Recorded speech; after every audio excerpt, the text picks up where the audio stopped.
اگر از عقل کار بگیری، اگر عاقل هستی، یک دفعه عقل سر در گریبان کو. این دنیای کفر برای ما مبارزه میکنه.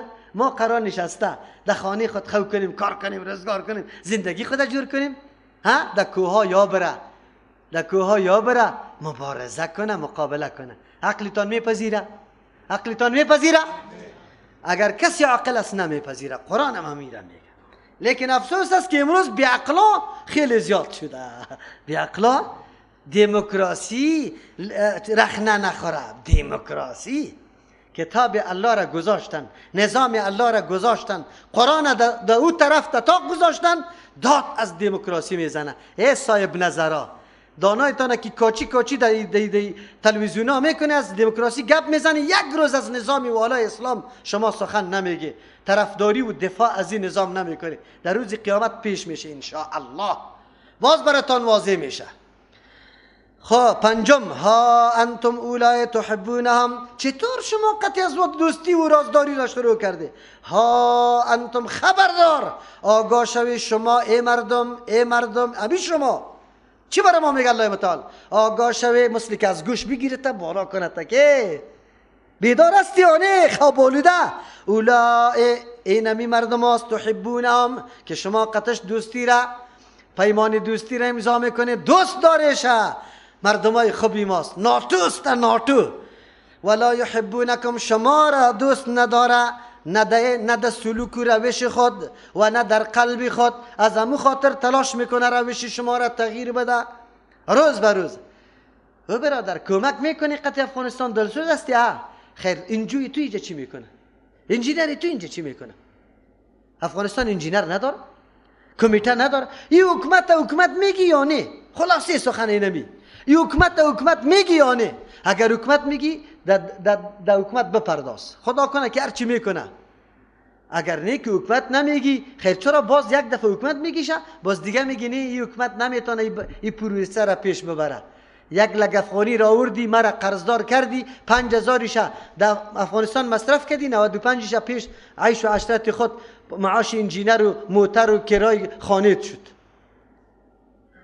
مرا یک لگ قرضدار ساختی، پس بردی 5000 اینجا مصرف کردی، اورام باز خود مصرف نکردی. تو بدبختی خبیث خود او کوها و دو درها قدم هم زده نمیتونی. باز انجینر خائن افغانی را دور از انجینرهای واقعی مسلمان و متدین واره معذف کردی و رفتن.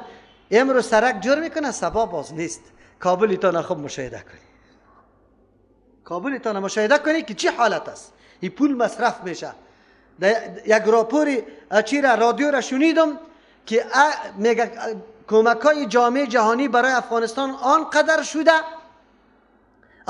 شده که به هر فرد نفوس افغانستان اگر توزیع میشد تالی را، هر فرد دارنده $50,000 بود.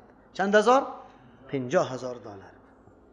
ولی ما یک کارخانه نداریم، یک بندی برق نداریم، یک جای نهر جدید جور نشد که کشور زیر آب شده باشه. داره؟ نداره. چینل‌های تلویزیونی خیلی زیاد داره، خیلی زیاد داره. مراکز فحاشی و عیاشی آنقدر است که هیچ پرسان نکن. خیلی زیاد داریم. قرآن بر ما میگه اگر امروز هم بیدار نمیشیم جدا مسئله است. الله بر ما میگه ولا یحبونکم و تؤمنون بالکتاب. چی قطع از چه مناسبتی داره؟ این ششم وجه. و تؤمنون بالکتاب کلی، شما سری کل کتاب ایمان داره. اگر تورات است، انجیل است، قرآن است، کلگی را قبول داره. لیکن این مردم ها سری کتاب شما عقیده نداره. میگه قرآن کتابی درست نیست. هفتم سبب، و اذا لقوکم، وقتی که روبرو میشه امرای شما، قالو، میگه آمنا، ما ایمان آوردیم. ایمان نفاقی است، یعنی برای خودنمایی طور کار میکنه. بعضیشان در ظاهر میگه من مسلمان هستم، بسیار همینطور شده، آمده اظهار ایمان نکرده، اما در حقیقت چیست؟ بگه گرگ پوستی میشه سری خود کش کرده، در داخل مسلمان ها کار کرده. پس که رفته امو امریکایی است، خویجا مردم فریب داده. یک، قالوا آمنا، میگویم ما ایمان آوردیم. چی مانا؟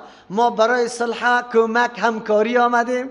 کمک و همکاری و صلح، کمک و همکاری همینطور میشه که طایفه های ما را شب در خواب نعوذ بالله تفلکا زره ترک شدن یا نه؟ چه قسم داخل شدن؟ روسا این کار نکرده بود. دمی قدر جنگ روسا کدام وقت کدام روسی شب در خانه کسی داخل شد؟ کلا قطعا نکرد. زن در وقت روسا تلاشی دیده بوده؟ ندیده بوده، نشده بود. امروز شد. امروز هم گپا شد. و اذا خلو وقتی که تنها شوند جدا شوند عدو علیکم الانامل میگزن چک میزنن علیکم بالای شما الانامل انگشتای خودم من الغیظ از زیاد غصه در تلاش ازیستن که چه قسم یار از بین ببریم. یکی را دکو میکشه یکی در بکی جور میکنه ده یکی دیگه تانه قرار دیگه آلی پسکوی خو میکنه. شما میدانی بگوی میدان کشتار برای شما چیسته جور شده. تو چی میخوای اربکی؟ تو چی میخوای طالب؟ چی مقصدی تان است؟ چی نزاعی تان است؟ مملکت اسلام است. اسلام اردوی تان میخوای یا نمیخوای؟ کسی این کار میکنه که اسلام نمیخوای؟ هیچ کس هم نمیخوای. خیر چرا؟ گره در دست خودی ماست. واس کده میتونیم بسته کده میتونیم میرم در دست دیگران چرا دادی؟ مشکل در کجاست؟ مشکل هیچ وجود نداره. نکو مشکل نیست خود ما نمیفهمیم. قل موتو بغیظکم بگوی پیامبر علیه السلام بمیره بغیظکم بیرمی کینه تان بیرمی غصه تان یعنی مقصد تان حاصل نمیشه ان شاء الله. امروز هم میگیم قرآن وقت اعلان کرده اگر کسی مسلمانی واقعی باشه هر نیرنگه و هر دسیسه را که شما در کار بندازی انشالله ناامید و هیچ چیز را حاصل نکرده پس در وطنتان به امرای یک بلک کشتار و چیسته بگوی کشته شده ها پس برمیگرده. ناامید هیچ چیزی هم براتان حاصل شده نمیتونه ان شاء الله. امروز هم دست به سر هستند، زدن، کمک کردن، مصرف کردن و ویلایشان برآمده. افغانی ها ما را تباه کرد. ممالک اروپایی هم چیخ میزنه، امریکایی هم چیخ میزنه. خبر نبودن. تو افغانستان ندیده تا حالی 5 سال دیگر هم تیر کو هنوز بلد نشد اسکرای تو بلد شوه که در هر جای تخلیه شوه در مرکز ایده چیز نرسه. روسا همینطور شده بود نه از او خاطر پاشیده شدن. یام تا حالی را بلد نیست. چرا؟ سردمدارای وفادار داره، دوستای وفادار داره، اکمالاتشان خوب همینطور منظم در مراکزشان میرسه، خدمت بزرگ به دین انجام میده. روز قیامت میاد و اکمالاتی در روز قیامت در پیش الله پیش میشی چی کار انجام میدادی؟ خوش نشو به این دلارا. 2 روز زندگیت حتما سر انسان تیر میشه، به الله قسم تیر میشه. اگر شبی در دوبه هم تیر میکنی، اگر در اینجا در وطن خودم تیر میکنی، تیر شده نیست، اما پیش الله پیش شده نیست. آدم سرخم نباشه که با کل ملت اسلام خیانت کرده باشه، با کل ملت اسلام خیانت کرده باشه. این بسیار خیلی مهم است. ان الله اولیاء قدر دسایس داره، از هر طرف ما را محاصره کرده، محاصره فرهنگی و سیاسی و نظامی و بگو اقتصادی و از هیچ وجه ما را نگذاشته.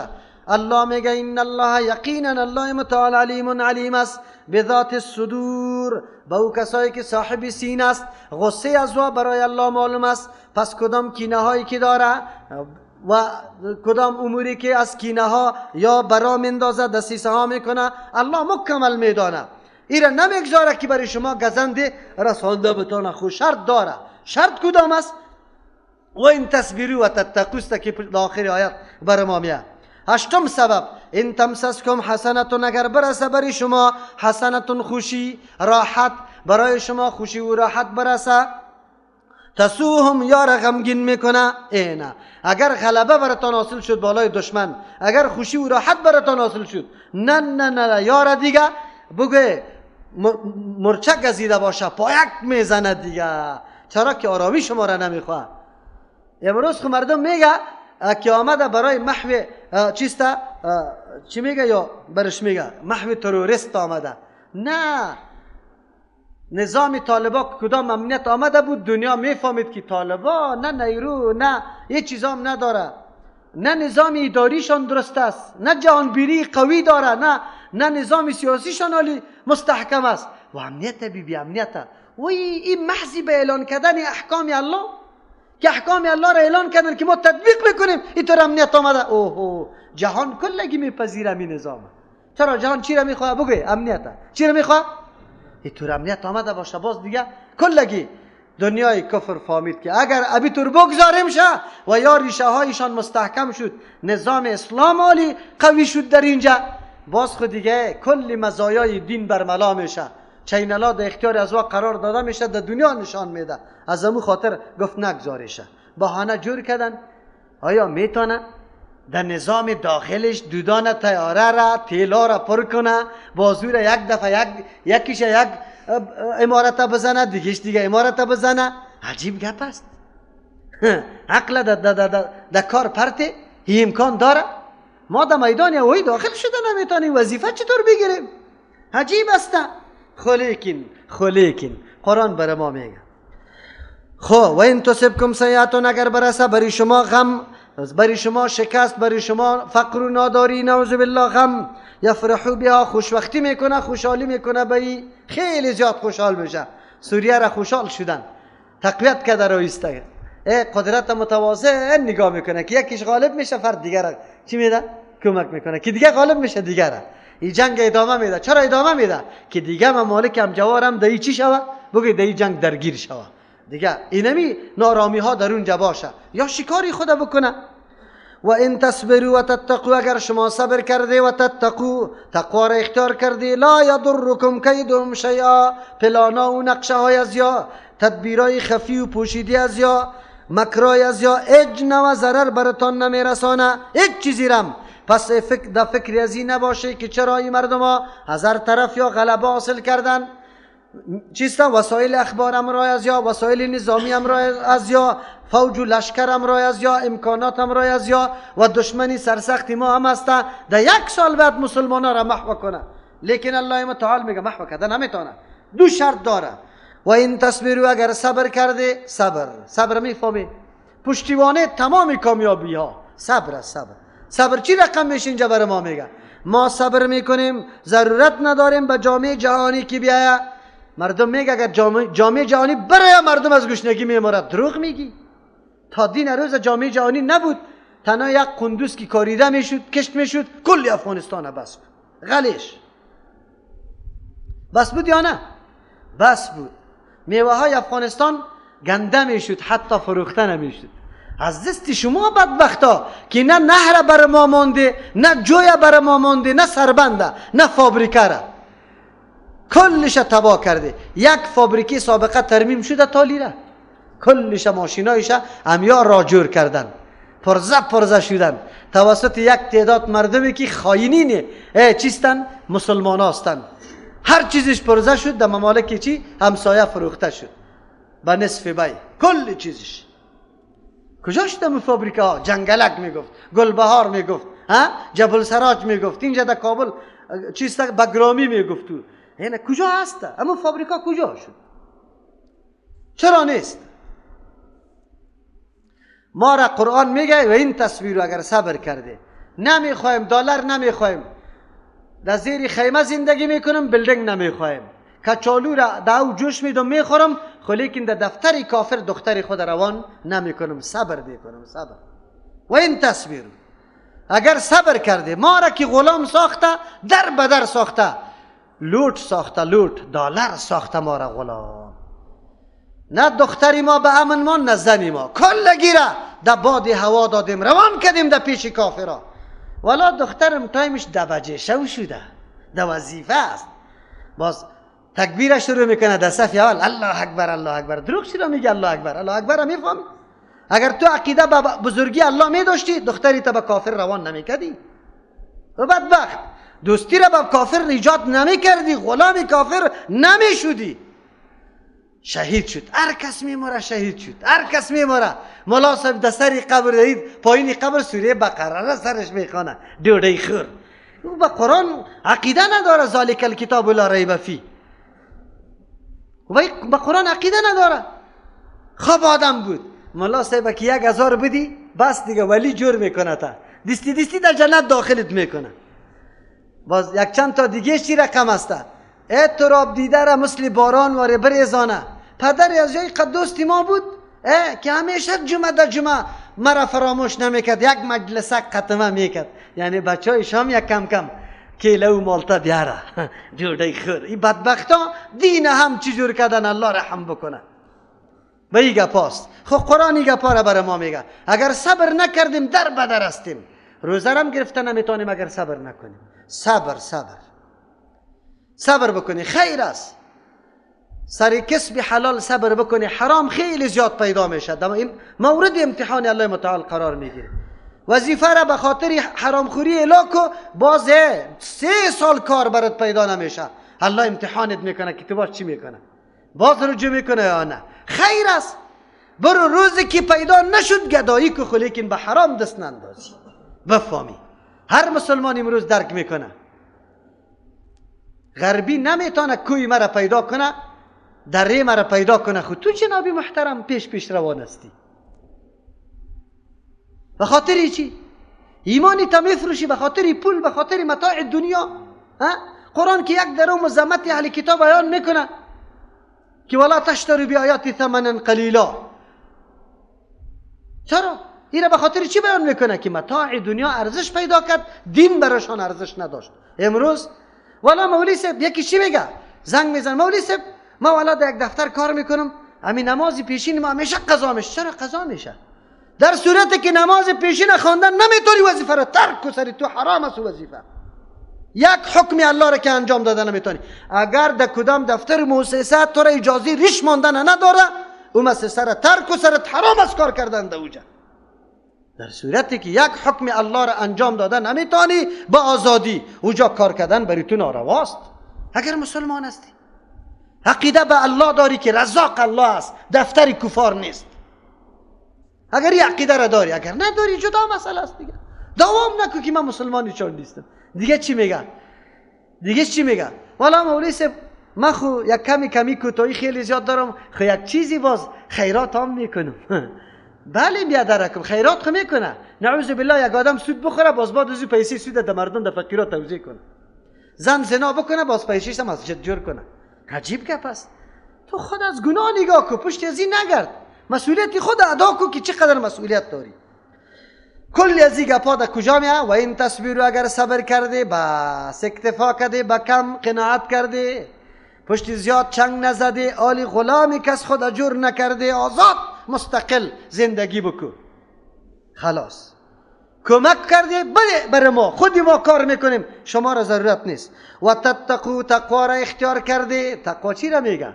مامورات الله را بجا کرده، از منهیات خود نگاه کرده، عقیده قوی را پیدا کرده که شما وادار میسازه به انجام عبادات الله و شما را از منهیات منع میکنه. و تتقو خود نگاه کرده، از اینکه نعوذ بالله دوستی را باری امرای از ما نمیکنه.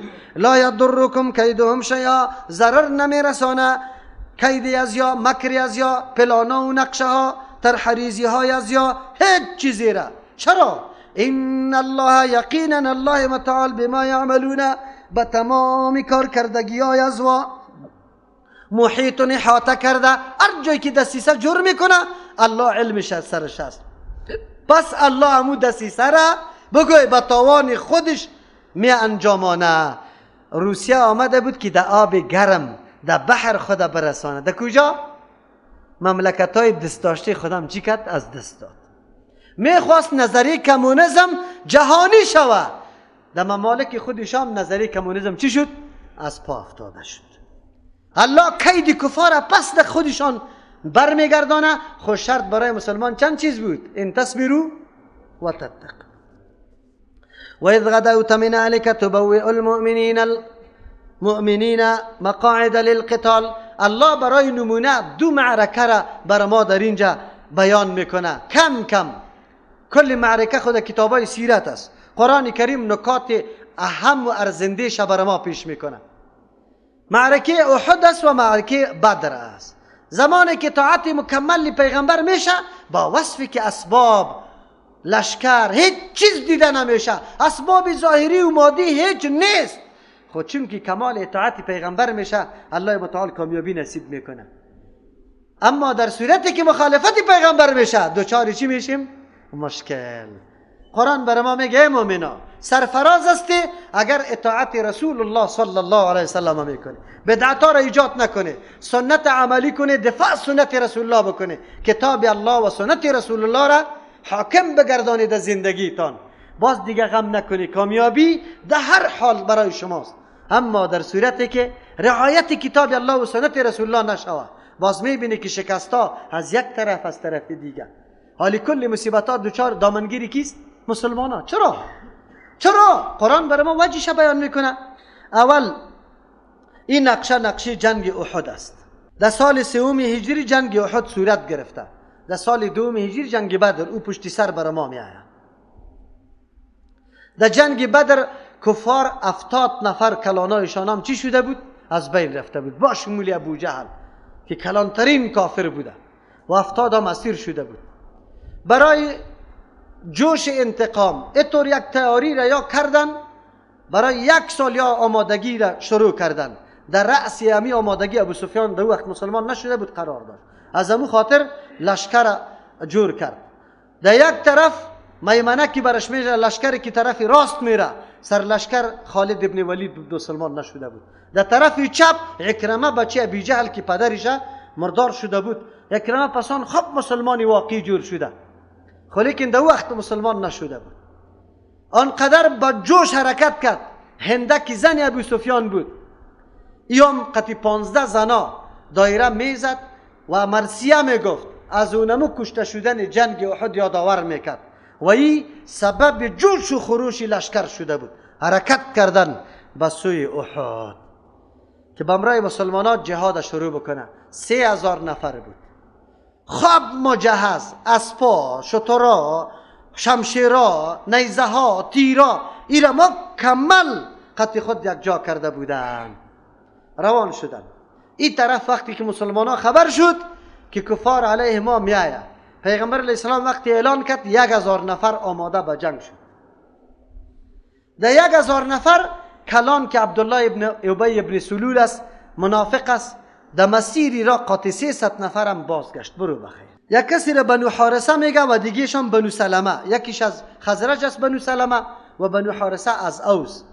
وقتی که او مردم دیدن که پس گشتن، یک کم کم بزدلی در قلب از یام پیدا شد. قریب بود که یام باز بگردن، الله متعال در قلبشان همت انداخت، باز نگشتن که الله متعال در اینجا ذکر میکنه. جنگ احد نقشه طور تعیین شده بود که پیغمبر علیه السلام وقت تقسیمات جنگی میکرد، اول پیغمبر علیه السلام مشوره کرد که ما و شما از مدینه نمیبرایم، اگر سر ما هجوم آورد حمله کرد دفاع میکنیم. در نزدیک قریه منطقه انسان سخت دفاع کرده میتونه. چرا؟ آب رساندن، مرمی رساندن، از پشت سر مردم دیگه قطعی تو کمک کردن، این همه کارا میشه. اول نقشه جنگی را پیغمبر به می سیستم تعیین کرد. از امو خاطر امروز سری مسائل جنگی پیغمبر صلی الله علیه وسلم دنیای غرب تحقیق داره که پیغمبر چقدر یک قماندان ارزنده بود، چقدر درک عمیق داشت برای پیروزی جنگ، چه تقسیمات و نقشه ها را برابر میکرد. ما ملاها و پیراوری نیسته که کلان چپنا را پوشیده در خانقه و در مسجد داخل شده، سنگر منگر هیچ نمیشناسه که چی است، مرمی را فیر نمیتونه. من تفنگ فیر نمیتونم. تو چطور مؤمن هستی که تفنگ فیر نمیتونی؟ در بدر کت خاک بسر کت. من دشمنی با پیرا ندارم، با ملاها ندارم، لیکن ما را تباه کرده. شما هر جایی که کافر کامیاب شده در یک مملکت اسلامی، علل و اسباب از او را مطالعه بکنه که کیست علل و اسبابش. علل و اسبابش کیست؟ امروز در مصر شما ببینه که علت از سقوط مرسی کی می باشه؟ کی کدام مردم؟ قطعی مردم بیدین یک جا شده. این شما باید پیدا بکنی علتا و اسباب برای ما واضح شود. پیغمبر سنگر بود، مرد بازار بود، مرد دیقان زمین بود، کلان مشوره دهنده بود، بزرگترین معلم و مدرس بود. آنقدر شوهر دلسوز بود که پرسان نکن، آنقدر غمخور یتیم و فقیر بود که پرسان نکن. پیری ما مردم دستایش بوسه کده لیسیده رایسته، مریدم که بره سرش چادره میپرده که دیگه چیز جا نبینه. پرتو خود دیوانه، خلاص شد دیگه. خلاص کل دین نمی دین جور شده. مولا صاحبی ما چی کرده؟ حالا پوره شده، بیگ نماز بخوانیم. کی بخوانیم؟ مولا صاحب گم که خیلی نه وقت میشه، ولا خیلی زیاد همیشه وا کوتاست. خیر 15 بالا 8 میخوانیم.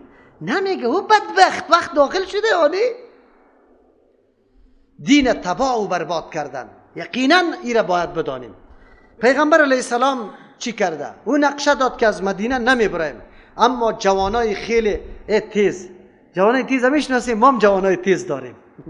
جوانای تیز ما را بیخی خراب کرده. در جنجالا ما را انداخته. و جوانا یک کمی از نرمی کار بگیری، یک کمی از حکمت کار بگیری. امی دعوت هم برای خود یک روش داره، اینطور نیسته. لیکن یا وقتی کمی حق بشناسن میگن نه اینم امروز در بین کلگی بیا. این تو نمیشه. یک کمی محنت کار داره، زحمت کار داره، بعد از اون میشه. اونجا هم اینطور جوانا بود. امو جوانایی بود که در جنگ بدر چین شریک نشده بودن و همیشه آرزوی ازیره داشتن که کی ما قط دشمن روبرو مقابل میشیم. و پیغمبر علیه السلام گفت یا رسول الله بی غیرتی است که ما در مدینه بمانیم، پیش میریم. پیغمبر داخل خانه شد و زری خود پوشید. وقتی که بیرون برآمد یک تعداد مردمی که ذهین و فهیم بودن، امی جوانای با احساس گفتن که چرا شما پیغمبر علیه السلام از ارادش دیگه طرف میگردانی؟ پیغمبر است، زمانی که کدام امر اختیار میکنه ما باید تسلیم شویم به او. پیغمبر که برآمد امی جوانا گفتن که ما سهو کردیم یا رسول الله، هر نقشی که تجویز میکنه امو. گفت نه، برای پیغمبر هیچ مناسب نیست که یک دفعه لباس جنگ خود بپوشه، تصمیم بگیره و بعد از او چی شود؟ تصمیم خود مایده کنه. بس دیگر روان. چیزی که تقدیر الله متعال است پیش شدنی است.